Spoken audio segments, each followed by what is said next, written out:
Hello everyone, আসসালামু আলাইকুম। Welcome back to my channel SA kitchen and blog. আমার আজকের রেসিপিতে রয়েছে পারফেক্ট স্যান্ডউইচ রেসিপি।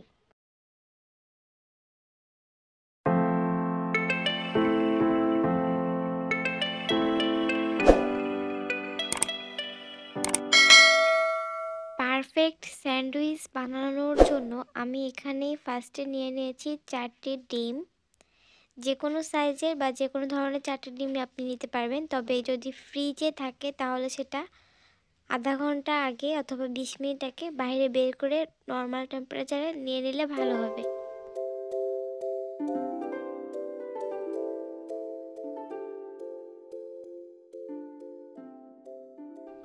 এরপর আর যা নিয়েছি, এখানে আমি কয়েকটা পেঁয়াজ ভালোভাবে কেটে খোসা ছাড়িয়ে নিয়েছি, আর নিয়েছি 2টি কাঁচা ঝাল, 2টি আস্ত সেদ্ধ ডিম দুটো আগে থেকে সেদ্ধ করে নিয়েছি, আর নিয়েছি কয়েক পিস শসা। এখন আমি ডিমগুলা সাইজ করে কুচি কুচি করে কেটে নিব।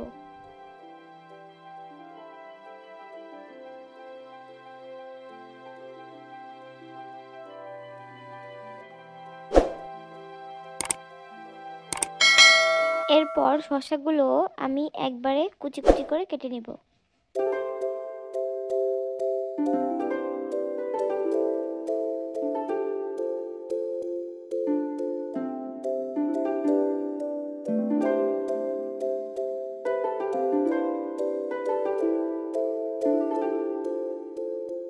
পেঁয়াজটাও কুচি কুচি করে কেটে নিব।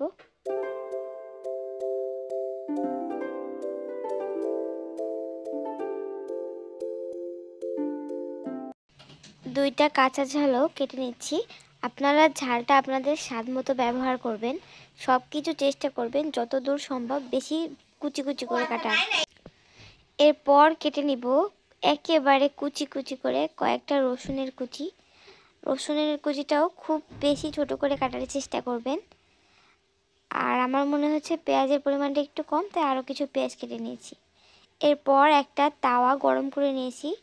এরপর এর উপর দিয়ে দিচ্ছি সামান্য কিছুটা সরিষার তেল। এখানে সরিষার তেলটা ব্যবহার করলে ফ্লেভারটা বেশি ভালো আসে, তবে আপনারা চাইলে যে কোনো খাবার তেল ব্যবহার করতে পারবেন। এরপর রসুনের কুচিগুলো দিয়ে দিয়েছিলাম, আর রসুনের কুচিটা একটু হালকা গরম হয়ে আসলে তারপর একে একে অন্যান্য উপাদানগুলো যেমন পেঁয়াজের কুচি আর ঝালের কুচিগুলোও দিয়ে দিয়েছি। এখন সবগুলো একসাথে কিছুক্ষণ ধরে নেড়ে চেড়ে ভেজে নিব।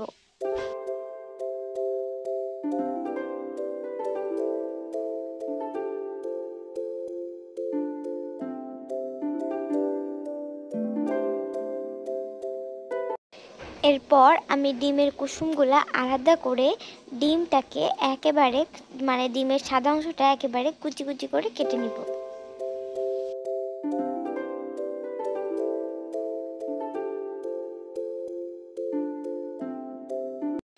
এরপর চামচ দিয়ে ডিমের কুসুমগুলা কিছুটা ভেঙে ভেঙে নিয়েছি। তারপর যে মিশ্রণটা আগে থেকে ভেজে নিয়েছিলাম, পেঁয়াজের যে মিশ্রণটা, ওটা ডিমের কুসুমের সাথে মিশিয়ে দেব। এরপর এর মধ্যে অ্যাড করে দিচ্ছি 3 টেবিল চামচ পরিমাণের চাইতে একটু বেশি, প্রায় 4 টেবিল চামচের মতন মেয়োনিজ। এরপর দিয়েছি ডিমের যে সাদা অংশটা কুচিয়ে রেখেছিলাম সেটা, আর যে কিছু কাঁচা পেঁয়াজ ছিল সেগুলো একসাথে মিক্স করে দিয়েছি। দিয়ে সামান্য কাঁচা পেঁয়াজ দিয়েছি, তবে কাঁচা পেঁয়াজটা আপনারা চাইলে স্কিপ করতে পারেন। এরপর এখানে দিয়েছি 1 টেবিল চামচ পরিমাণ টমেটো সস, আর দিয়েছি 1 চামচ পরিমাণ চিলি সস। দিয়ে একটু নেড়েচেড়ে মাখিয়ে নিয়ে এর মধ্যে দিয়ে দিচ্ছি সামান্য পরিমাণ সাদা গোলমরিচের গুঁড়া। এরপর দিয়েছি স্বাদ মতন লবণ, আর দিচ্ছি চিনিটা খুব বেশি দেওয়া যাবে না, স্বাদ বুঝে দিতে হবে। দিয়ে আমি সব কিছু খুব ভালোভাবে একসাথে মিশ্রণটা মিশিয়ে নিব। এখানে আপনারা চিলি সসটা চাইলে স্কিপ করতে পারেন, কারণ সবসময় সবার কাছে চিলি সসের স্বাদটা ভালো লাগে না। তবে সেক্ষেত্রে আপনারা টমেটো সসটা 2 টেবিল চামচ বা তার থেকে একটু বেশি পরিমাণ ব্যবহার করবেন। এরপর আমি পাউরুটিগুলো ঠিক এভাবে সাইজ করে কেটে নিচ্ছি। আপনারা আপনাদের পছন্দ মতন যে কোনো সাইজ করে, যেভাবে পছন্দ সেভাবে সাইজ করে কেটে নিতে পারবেন। আমি এরকম 3 কোনা শেপ করে পাউরুটিটা কেটে নিয়েছি। এরপর এর ওপরে আমি যে মিশ্রণটা আগে থেকে বানিয়ে রেখেছিলাম সেটা দিয়ে দিব। আপনারা আপনাদের পছন্দর মতো পরিমাণ বুঝে এখানে মিশ্রণটা অ্যাড করবেন।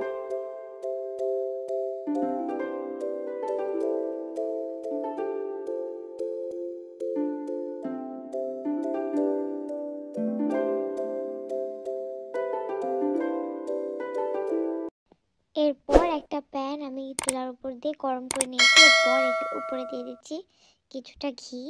আমি এই তেল ছাড়া ঘিতেই এই স্যান্ডউইচটা ভেজে নিব। স্যান্ডউইচের আকার করে আমি এখানে ঘিটা দিয়ে দিয়েছি। এরপর আমি স্যান্ডউইচটা ঘির উপরে বসিয়ে দিয়ে কিছুক্ষণ পরিমাণ অল্প আছে ভেজে নিব। এই পর্যায়ে খুব বেশি চুলার আঁচটা বাড়িয়ে দেওয়া যাবে না, তাহলে কিন্তু পুড়ে যাওয়ার সম্ভাবনাটা খুব বেশি।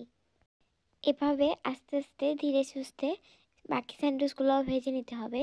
আশা করি আপনাদের কাছে আমার ভিডিওটা ভালো লেগেছে। যদি আপনাদের কাছে আমার ভিডিওটা ভালো লাগে তাহলে আমি আপনাদের কাছে রিকোয়েস্ট করব একটা লাইক এবং সাবস্ক্রাইব করে আমার পাশে থাকার জন্য। সবাই ভালো থাকবেন। আজকের মতো এখানেই বিদায় নিচ্ছি। আল্লাহ হাফেজ।